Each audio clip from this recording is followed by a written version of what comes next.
में तो एक होगा ही। नहीं, ये विभाग दिया गया महोदय विभाग पर है कि विभाग कहाँ भेजेगी? अभी अपने मंत्री जी ने कहा कि मेरिट लिस्ट के आधार पर उनको भेजा जाएगा। हमारा सभापति महोदय दिया जाए कि 3 ऑप्शन में जहाँ चाहे वो वहाँ रहे। नहीं, सभापति महोदय, यदि ऐच्छिक होता तो ये समस्या कैसे होती? समस्या ही नहीं होती। ऐच्छिक होता ये मंत्री जी इतने अच्छे तरीके के लोगों को समझ ही में नहीं आता है। आदमी है महोदय, और हम आसन से यही आग्रह करेंगे कि कोई एक बोले तब भी हम लोग समझेंगे सर, सुनेंगे। और जो एक साथ 3 आदमी बोल रहे हैं वो भी सत्तारूढ़ पार्टी के, तो समझिए कि किस तरह से सिस्टम कोलैप्स कर गया।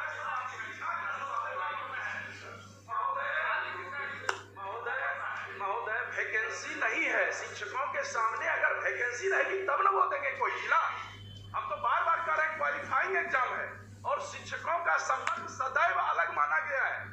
राज्य कर्मी की तरह उनका संवर्ग नहीं माना गया है। मैंने पत्र भी मंत्री महोदय को 3 दिन पहले दिया था हाथ में। मानव संसाधन विकास विभाग के द्वारा 2002 में निकाला गया था, जो कि इससे शैक्षणिक व्यवस्था पूरे राज्य की चरमरा जाएगी, इसके लिए कहा था, और सरकार नहीं कहा। महोदय, हमने कहा है कि स्थानांतरण नहीं होगा इनके ऐच्छिक जगह पर, लेकिन पदस्थापन, ये पहले पदस्थापन की बात है।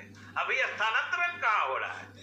अभी तो उनका संवर्ग बदल रहा है, और संवर्ग बदलने के लिए पहले पोस्टिंग के लिए ये मांगा जा रहा है। उसके बाद हम बार बार कर रहे हैं। और जो प्रमोद जी का प्रश्न है, जो महिलाओं के लिए विशेष सुविधा की बात आप कह रहे हैं, जिस पत्र का हवाला हमने दिया मंत्रिमंडल सचिवालय से, जो सभी सरकारी सेवकों को के लिए निकला हुआ है, उस पत्र में महिलाओं को विशेष प्राथमिकता देने की भी बात है, वो भी उससे कवर्ड होंगे। लेकिन ये आने वाले समय में, इसमें अभी तो महोदय हम साफ साफ कह रहे हैं कि अभी तो चूंकि उनका संवर्ग बदल रहा है, उनकी मांग से उनको सरकारी सेवक बनाया जा रहा है, इसलिए ये पहले पदस्थापन के लिए 3 इच्छा के जिले मांगे गए हैं।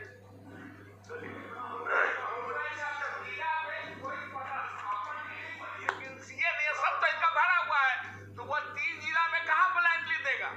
माननीय मंत्री इसको स्पष्ट कर दे। पदस्थापन तो क्या होगा आपके हिसाब से? क्या करना चाहिए? कुछ नहीं करना चाहिए। कहाँ पोस्टिंग करना चाहिए? पोस्टिंग कह रहा हूँ, बिना पोस्टिंग के पढ़ा रहा है।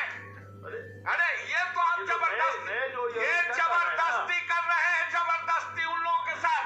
आप सिर्फ उनको सरकारी शिक्षक बनाने की बात कही है, आप उसको पनिश करना चाहते हैं।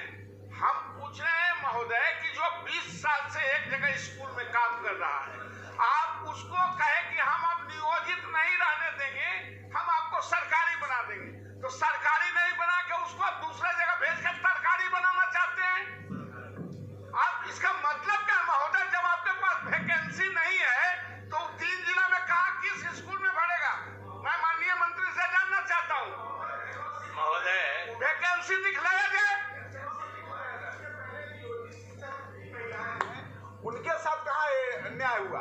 आज तो पदस्थापन की बात हो रही है, जो बीपीएससी से भी गए उनका, जो नियोजित शिक्षक महिलाएं हैं, वो तो उनके साथ अन्याय हो रहा। वो तो जहाँ के तहाँ, वो तो अपने परिवार से दूर है। तो उस नियोजित शिक्षक में भी पति पत्नी दोनों का हो गया है, और एक दूसरे जगह है, दूसरे जगह है।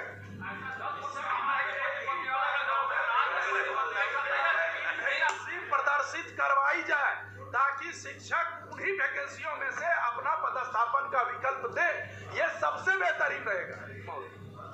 महोदय, ये तो हमने 3 जिला हम मांग ही रहे हैं, और वो कह रहे हैं नवल जी कि कौन 3 जिला देगा? तो वो 3 जिले देने हैं जहां रहने में आपको सुविधा होगी। सीधी बात है कि वो है जिला अपने मन से तो किसी को देना नहीं है, पहली बात। दूसरी बात, नवल बाबू ने कहते कहते कह दिया कि आप शिक्षक के साथ जोर जबरदस्ती कर रहे हैं, अन्याय कर रहे हैं। महोदय, सरकार शिक्षकों को पूरे सम्मान की दृष्टि से देखती है और मानती है कि शिक्षक समाज और सूबे के भविष्य निर्माता है। इसीलिए उन्होंने जो कहा कि आप शिक्षक को सरकारी बना रहे हैं, अरे हम कोई जबरदस्ती थोड़े बना रहे हैं, लगातार मांग हो रही थी महोदय, लगातार मांग की जा रही थी। और संयोग से सदन गवाह होगा कि यही माननीय सदस्य लोग भी इसी सदन में मांग कर रहे होंगे।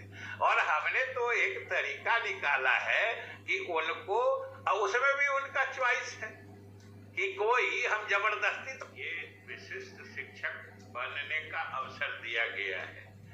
इसी हेतु 3 जिलों का विकल्प दिया जाना है। बिहार विद्यालय परीक्षा समिति द्वारा महोदय मैंने भी घोषणा की थी कि जो 3 बार ऑनलाइन परीक्षा हो रही है, इसके अलावा 2 बार ऑफलाइन परीक्षा का भी आयोजन किया जाएगा। और जहां तक महोदय स्थानांतरण पदस्थापन की बात है, ये जो अभी विशिष्ट शिक्षक इनकी सेवा शर्त नियमावली बना है, इसमें ये भी इंक्लूडेड है, शामिल है कि जो सामान्य मतलब सरकारी सेवक के लिए जो मंत्रिमंडल सचिवालय से निर्गत पत्र है, उसके हिसाब से प्रशासनिक विभाग द्वारा स्थानांतरण के निमित्त समय समय पर निर्गत दिशा निर्देश दिया जाएगा। और अभी तो सिर्फ योगदान करने के लिए है। जो प्रशासनिक विभाग समय समय पर स्थानांतरण के संबंध में नियम बनाएगी, उससे ये आच्छादित होंगे। अभी सिर्फ जो विशिष्ट शिक्षक बनने की प्रक्रिया के बाद के पदस्थापन की बात है, ये पदस्थापन की बात है। 3 ऑप्शन पदस्थापन के लिए, स्थानांतरण के लिए जो सरकारी सेवक की नियमावली है, जो मंत्रिमंडल सचिवालय निकालता है, वो इन पर भी लागू होगा। सभापति महोदय, माननीय मंत्री ने पता नहीं कुछ बाएं दाएं निकाल देते। मेरा सवाल बड़ा स्पष्ट है कि आप महोदय, आप नियोजित शिक्षकों को आप राज्यकर्मी की दर्जा दे रहे हैं। आप उसके लिए कहा कि हम ऑनलाइन परीक्षा लेंगे, बीपीएससी से लेंगे। तो हमारा 1-2 प्रश्न है जिसका स्पष्ट सदन भी जानना चाहती है और हम लोग भी जानना चाहते हैं। क्या महोदय, हम मैथमेटिक्स के पढ़ाई पढ़े हैं, हम प्रोफेसर हैं मैथमेटिक्स के, हमको ज्योग्राफी की परीक्षा देने के लिए कहेंगे तो हमारी स्थिति क्या होगी? आपने जो नियुक्ति किया वो कंप्यूटर के शिक्षक को नियुक्ति नहीं किया है। आप जहां कंप्यूटर का कोई व्यवस्था भी नहीं है पूरे राज्य में, आप उसको कहते हैं ऑनलाइन परीक्षा। आप ऑफलाइन लीजिए। जब हम फिजिक्स पढ़े हैं तो आप हमसे सोशल स्टडी का एग्जाम क्यों लेंगे? ये तो घोर अनर्थ है। तो आप उसको ऑफलाइन ले, सरकारी। और दूसरा हमारा सवाल यह है महोदय कि जब राज्यकर्मी के आप दर्जा दे रहे हैं तो स्थानांतरण करने की बात है, तो आप ऐच्छिक स्थानांतरण क्यों नहीं ले रहे हैं?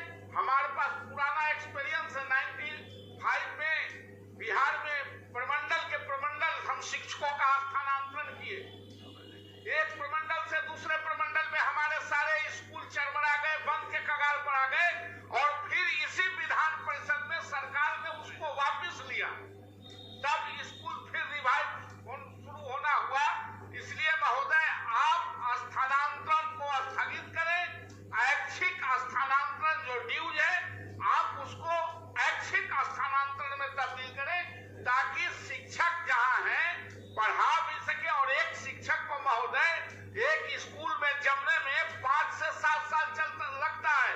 बच्चों का जानना, वहां उस इलाके के टेम्परेचर को जानना, उसके अभिभावकों के बारे में एटीट्यूड को जानना, तब नियंत्रण करना, अगल बगल लोगों को जानना। और आप हर सत्य जिसे लग रहा है कि टीचर इतना बड़ा जल्लाद हो गया है कि उसका कखनी नरेटिव टीम ने, यह भावना से काम करने की जरूरत नहीं है। हम ऐच्छिक स्थानांतरण सरकार करना चाहती है। माननीय मंत्री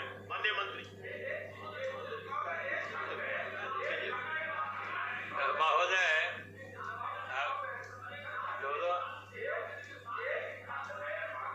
महोदय ने कहा है प्रशासनिक विभाग के द्वारा जो है, जो राज्यकर्मी बनते हैं उनका पदस्थापन स्थानांतरण किया जाएगा। जबकि इस मामले में वर्ष 2002 में मानव संसाधन विकास विभाग द्वारा शिक्षकों के लिए अलग से के समान थे, उनके लिए भी ऐच्छिक स्थानांतरण ही था। तो ये तो जब क्वालिफाइंग एग्जाम है तो फिर दूर इनको ले जाने का क्या औचित्य है? क्या पढ़ाई में गुणवत्ता नहीं चाहती है सरकार? शिक्षक अगर इधर से जाएंगे तो फिर तो सही में माननीय सदस्य नवल भाई कह रहे हैं कि गुणवत्ता नहीं रहेगी। ये लोग नहीं बात मानेंगे, कभी नहीं बात मानेंगे। ये एग्जाम देने से कोई भाग नहीं रहे। आप लोग तय तो कीजिए कौन किसका जवाब देंगे, माननीय मंत्री देंगे। आप खड़े हैं परमानेंट वहां, आप खड़े हो जाते हैं, कोई तय तो कीजिए किसको ये करना है। मैंने पहले ही अनुरोध किया कि भैया आज शॉर्ट कीजिए, समय भी पूरा खत्म है अभी अंतिम प्रश्न का। जबरदस्ती खड़ा हुए हैं।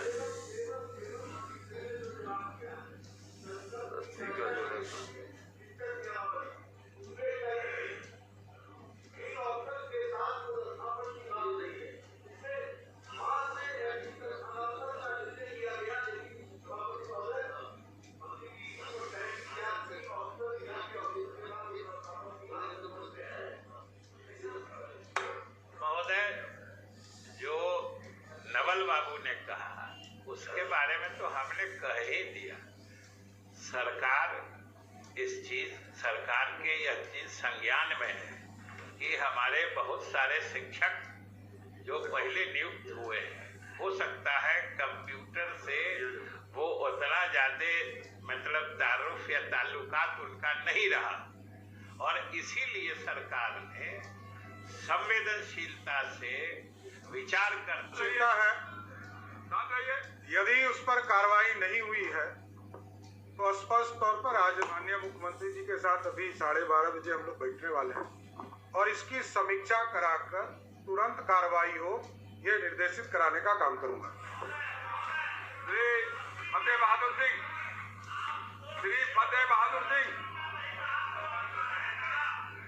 बोलिए, पूरा पूछिए। फतेह बहादुर जी, बैठिए। फतेह बहादुर जी, ये बात खत्म हो गई? नहीं, पूरी बात हो गई। मुख्यमंत्री जी का आदेश का पालन होगा, ये बात साफ आगे। बैठिए, बोलिए फतेह बहादुर जी। तो दोस्तों, आपने स्पष्ट रूप से सुना है कि अब विधान परिषद में सवाल उठा है और अब मुख्यमंत्री के साथ बैठक होगी और ऐच्छिक स्थानांतरण 100% होगा। इस पे पूरा का पूरा आज जो है चर्चा और विचार विमर्श हुआ है। तो आप लोग धैर्य बना के रखिए। मामला सुप्रीम कोर्ट से हाई कोर्ट में फिर गया है, जल्द अच्छी खबर आएगी। दोस्तों, इस वीडियो में इतना ही। धन्यवाद दोस्तों। जय हिंद, जय भारत। और इसी के साथ मैं आपको ये कह दूं कि आप सभी चैनल के माध्यम से लगातार जुड़े रहें। जो भी लेटेस्ट अपडेट आएगी हम सीधे चैनल